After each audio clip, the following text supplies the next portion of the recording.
আজ তোমাদের শেখাবো ইসলামিক ইতিহাসের একটি গুরুত্বপূর্ণ অংশ, যাকে রাশিদুন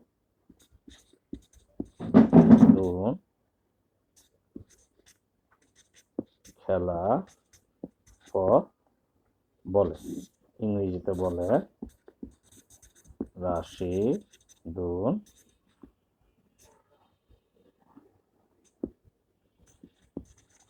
খেলাফত। ওকে, এই রাশিদুন খেলাফত সম্পর্কে পরিষ্কার করে তোমাকে বুঝিয়ে দিব আজ। দেখো, এটা বুঝতে গেলে তিনটা জিনিস জানতে হবে আমাদের। নাম্বার ওয়ান, আমাদের মহানবীর মৃত্যুর কাল। আমাদের মহানবীর মৃত্যুর কাল। মৃত্যুকাল কি? দেখো, আমাদের মহানবী মারা যায় 632 খ্রিস্টাব্দে। 2 নাম্বার জানতে হবে আমাদের মহানবী প্রথম ইসলামিক রাষ্ট্র গঠন করে। প্রথম ইসলামিক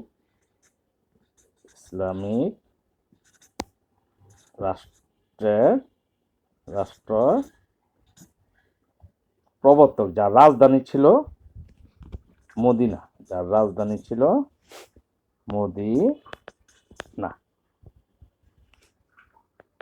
ঠিক আছে। আচ্ছা, এখন দেখো 3 নাম্বার। দেখো 3 নাম্বার, মহানবী মৃত্যুর পর 4 খলিফা। জানো 4 খলিফা আমাদের ছিল। 1 number Abu Bakr, 2 number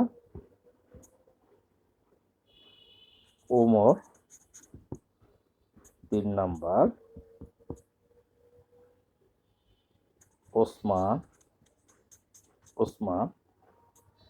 4 number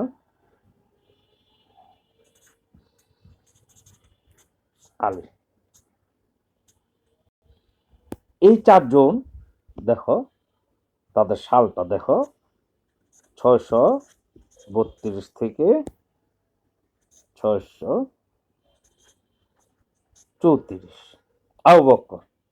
Omar দেখো, 634 থেকে 644।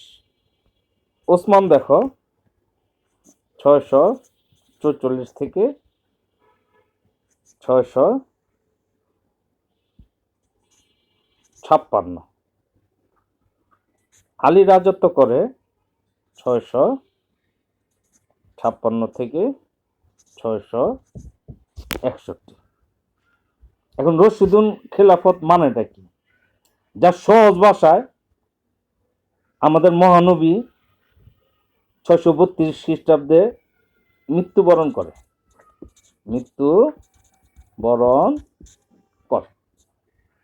ঠিক আছে। 632 খ্রিস্টাব্দে মৃত্যুবরণ করার আগে সে একটা ইসলামিক রাষ্ট্র গঠন করে যায়, যার রাজধানী মদিনা। এখন দেখো রশিদুন খলিফাত, একবার সহজ কথায়, মহানবী মৃত্যুর পর এই 4 খলিফা 632 থেকে 661 পর্যন্ত এই রাজত্বটা তারা রাজ করে।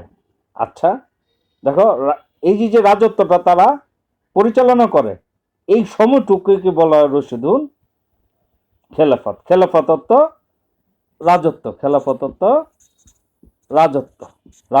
রশিদুন অর্থ এই 4 খলিফার রাজত্ব, সহজ ভাষায়। এমনি রশিদুনের অন্যান্য নানান ইসলামিক নানান অর্থ, যেমন মহানবীর পরে পথ প্রদর্শনকারী, এভাবেও রশিদুনের অর্থ বলা হয়। কিন্তু তুমি সহজভাবে বুঝবা, রশিদুন খেলাফত এই 4 খলিফা রাজত্ব। এই 4 খলিফা 4 জনই মহানবী রিলেটেড বা আত্মীয় ছিল। যেমন আবু বকর আর ওমর ছিল মহানবীর শ্বশুর, আর ওসমান আর আলী ছিল মহানবীর মেয়ের জামাই। এই 4 জনই মহানবীর রিলেটেড আর কি। সম্পর্কের আর কি। এই 4 জন যে সময়কালটা রাজত্ব করে তাকেই বলা হয় ইসলামের ইতিহাসে রাশিদুন খলিফত। That's it. এছাড়া যে কোনো বিষয়ে জানতে হলে এই নাম্বারে হোয়াটসঅ্যাপ করলে তোমাদের আরো সহজভাবে বুঝিয়ে জানিয়ে দেব।